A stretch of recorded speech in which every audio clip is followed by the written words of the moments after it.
I'm Ashley Kyle. And I'm Bob Spicer. And this is your Lake of the Ozarks news update brought to you by Lake TV and LakeExpo.com and sponsored by Old Kinderhook Golf Resort and Yacht Club Power Sports. And today we're going to be talking about computer hackers at Camdenton High School. The final count for open firearms season. A shootout in Versailles. A prestigious award for a local legislator. Plus, we'll be looking at such events coming to the lake area this weekend. All that coming up after a message from Old Kinderhook Golf Resort. Have you reserved your space for your company's holiday party yet? I'm Danielle Cornelius, event coordinator at Old Kinderhook, inviting you to celebrate the season here with us. We offer a warm and inviting environment that can accommodate up to 150 guests. So this holiday season, make plans to celebrate with us and enjoy all Old Kinderhook has to offer, including our new outdoor ice skating rink. Old Kinderhook, the lake the way it's meant to be. For the holidays. Camdenton High School has top-ranked hackers in class every day. Last month, 2 teams from school competed in a statewide competition where they were given a unique storyline and had to compromise computer security systems to complete their objective. It is a legal way for computer-savvy students to practice valuable programming skills. The competition was created by the Carnegie Mellon University and is sponsored by the National Science Foundation and the National Security Administration, along with several corporations. The 2 Camdenton teams scored in the top 10% of competitors, which the school was especially good since the vast majority of schools that ranked higher were science and technology private schools or academics. Missouri hunters checked in more than 167,000 deer for the main firearm season in November. That's up by around 10,000 compared to 2013 numbers. And the State Conservation Department says it's due to a strong opening weekend. That weekend brought very cold temperatures and record snowfall, which probably put deer on the move, and that was good for hunters. The department estimates there were more than 1 million deer in Missouri, over 500,000 hunters too. Activities related to deer hunting and watching generates an estimated $1 billion to state and local economies every year, big number. And through the Share the Harvest program, hunters have donated more than 3 million pounds of venison to the needy since 1992.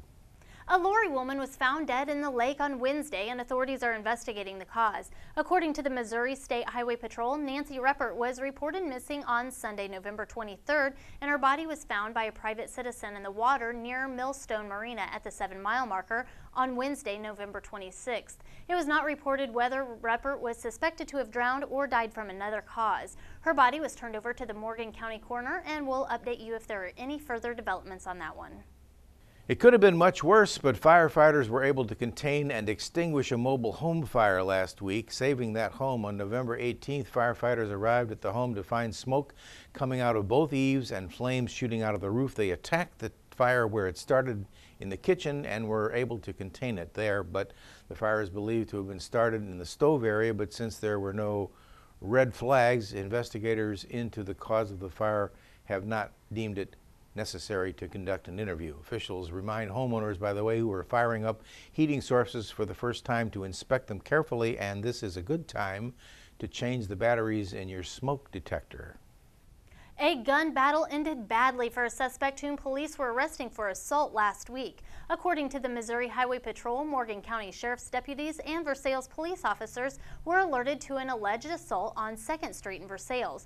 When they arrived, they tried to arrest 41-year-old Randall Rodden. According to the report, Rodden was tasered twice and then he pulled out a pistol and began firing at the officers. One of the rounds reportedly ricocheted and hit a deputy. Officers returned fire and Rodden was killed in the exchange. The deputy who was hit suffered minor injuries, and the Highway Patrol's Division of Drug and Crime Control is investigating the entire incident.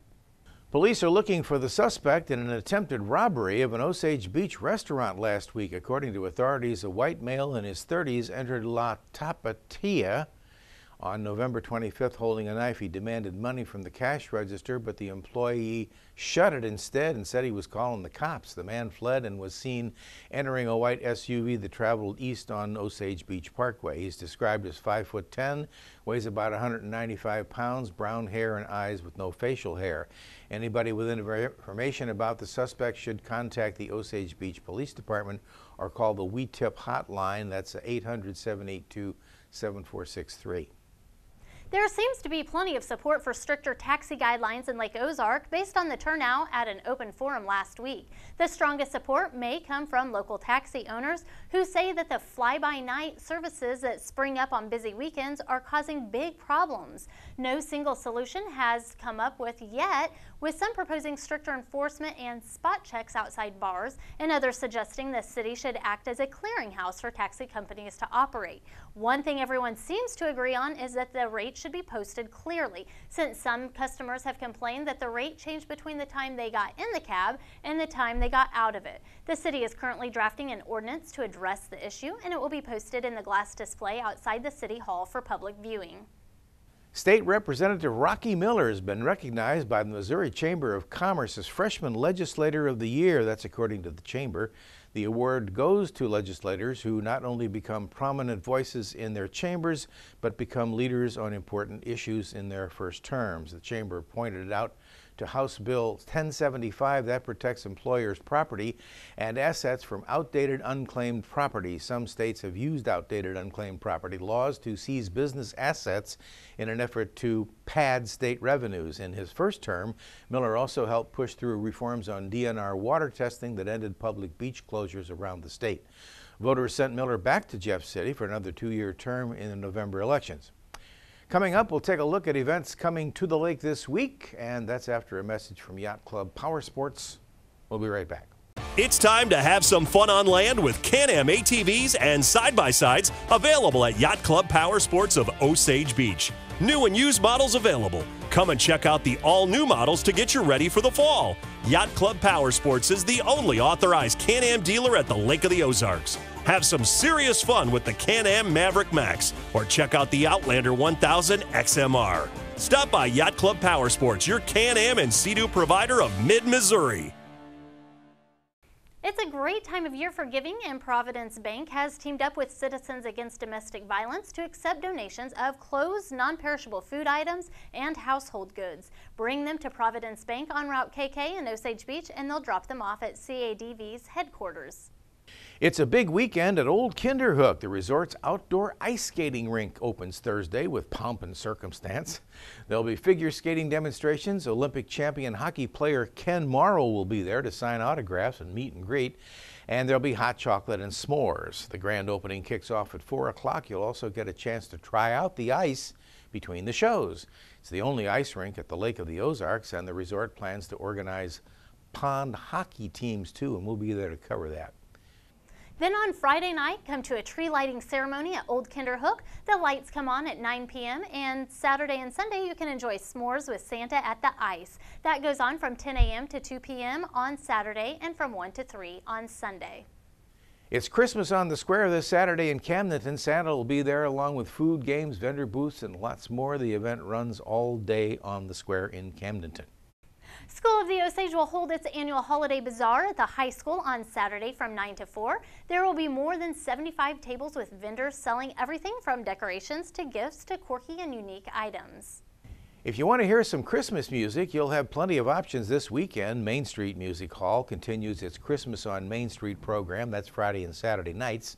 The Greater Lake Area Chorale will perform The World for Christmas on Sunday at Christ the King Lutheran Church from 3 to 5 and at First Baptist Church up in Eldon on Monday from 7 to 9. And the Lake Area Community Orchestra performs Christmas classics at Westlake Christian Church on Sunday and at Hope Lutheran Church in Osage Beach on Monday. And both of those concerts begin at 7 o'clock in the evening.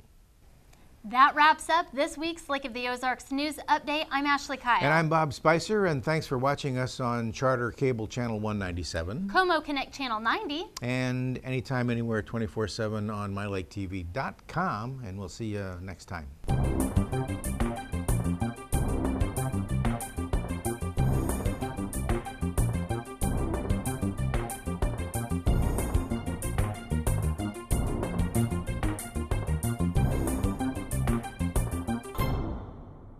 Welcome to Lake of the Ozarks. You're watching Lake TV, your visitor information station, on Charter Cable Channel 197 and Como Connect Channel 90, or from anywhere at mylaketv.com. Stay tuned to Lake TV to get all the latest on activities and attractions, events, entertainment, boating, outdoors, shopping, lake history, and dining at Lake of the Ozarks.